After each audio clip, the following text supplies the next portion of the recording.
Bonjour Bruxelles, une dose d'humour. BX1. Bonjour Edgar Cosma.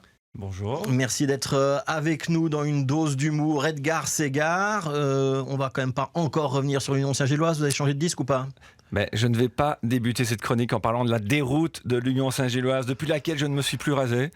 Bonjour Charlotte, vous allez bien ? Mais oui, ça va très bien et vous ? Et je ne vais pas non plus parler de ce fameux hélicoptère de la Jupiler Pro League qui s'est envolé du Stade Marien il y a 2 semaines avec le trophée pour la gang. Tout ça on a déjà parlé, mais quand même une petite question. Est-ce que personne à la Jupiler Pro League n'a pensé que ça aurait coûté moins cher de prendre une copie du trophée dans chaque stade ? Petite question. C'est vrai que les réunions arrosées de Jupiler, il n'y a rien à faire. Je vous en ai déjà parlé la dernière fois.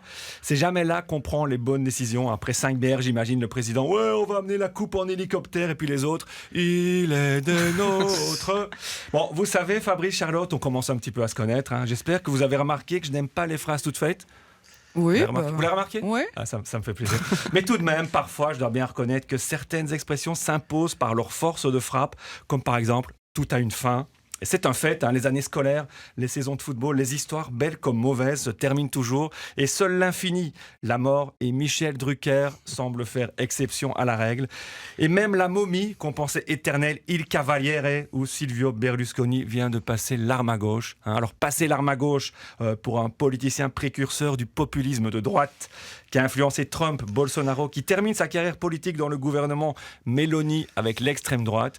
Vous avouerez, Fabrice, que c'est une fin d'histoire qui ne manque pas d'ironie.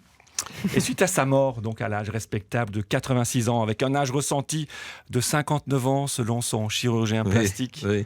et 120 ans selon le médecin légiste. On a demandé l'avis des jeunes filles qui le côtoient ou pas ?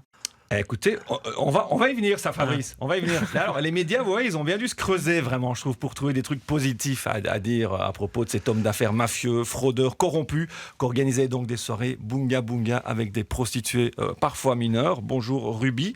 Alors, Berlusconi, j'ai pas le temps de les énumérer maintenant en 2-3 minutes, mais c'est plus de casseroles que Sarkozy, Balkany et Philippe Etchebest réunis. Je me dis, à côté de lui, même Stéphane Moreau fait figure de petit bandit de pacotille. Et sérieusement, je me une vraie question. Est-ce qu'on est obligé d'oublier tous les méfaits d'une personnalité, vous voyez, sous prétexte qu'elle vient de mourir ? C'est vrai, moi je me dis, si Poutine mourait demain, par exemple, est-ce qu'on oublierait tout et qu'on dirait de lui, c'était un homme de sang-froid, au sens propre ?